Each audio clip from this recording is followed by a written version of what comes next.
एक गांव के बाजार में रमेश बोलकर एक व्यक्ति एक छोटा सा फूड कार्ट लगाकर उस पर भजिया और बोंडे बेचते हुए खुशी से जी रहा था। रमेश के उस फूड कार्ट के नजदीक में सुरेश बोलकर एक व्यक्ति फ्राइड राइस वगैरह बेचते हुए रमेश को कब टक्कर दूंगा करके राह देखते रहता है।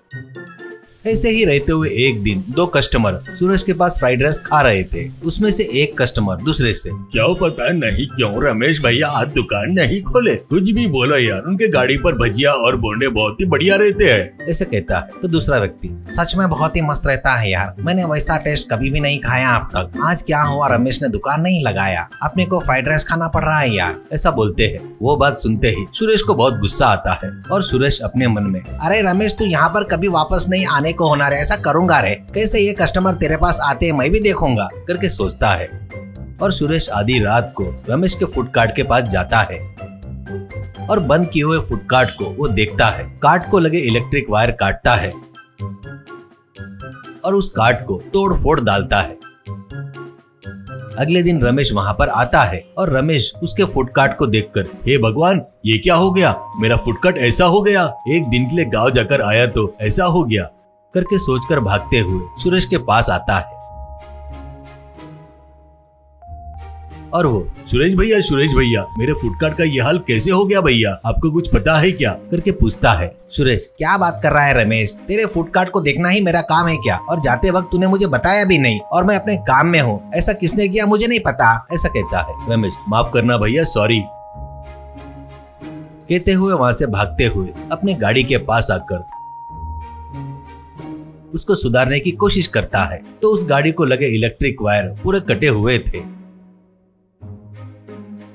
इससे वो खाना बनाते रहते वक्त कम उजाले से बराबर नहीं दिख रहा था। वो मच्छर मारते हुए बहुत परेशानी झेल रहा था।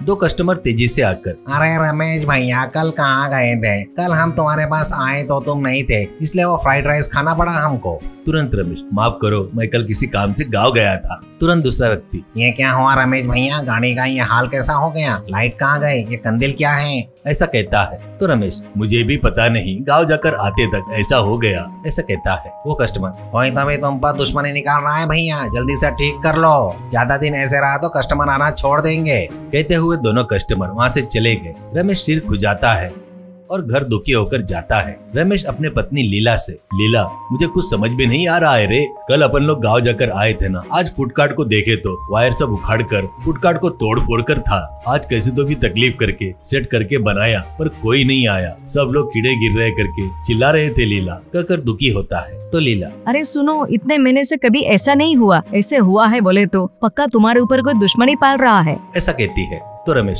क्या बात कर रही हो लीला, चूहे वगैरह ने काटा होगा, दुश्मनी करने के लिए अपने पास क्या है लीला, हर रोज बेचेंगे तो शाम तक पैसे आएंगे और जिएंगे अपन लोग, गरीब से कौन दुश्मनी रखेगा लीला।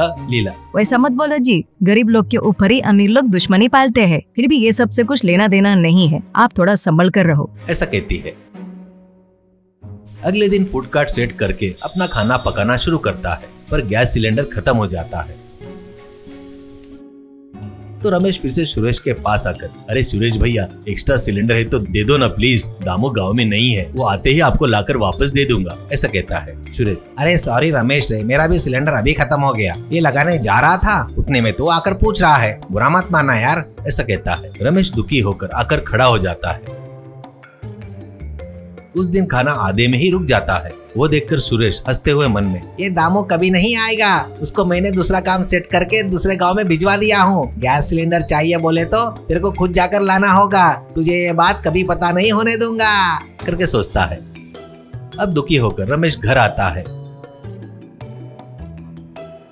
तो लीला क्या हुआ करके पूछती है। रमेश जो हुआ सब बताता है। बहुत सोचकर लीला, एक काम करो जी, मेरे भैया सोलर पैनल बेच रहे हैं, अपन अपने गाड़ी में वो फिक्स करेंगे, ऐसा कहती है। वो लोग बोले वैसे ही सोलर पावर पैनल फिक्स करते हैं। इससे इलेक्ट्रिसिटी और गैस की भी जरूरत नहीं पड़कर बढ़िया रमेश खुशी से खाना बनाने लगा। उस सोलर पावर कुकिंग को देखने के लिए गांव के लोग लाइन लगाते हैं।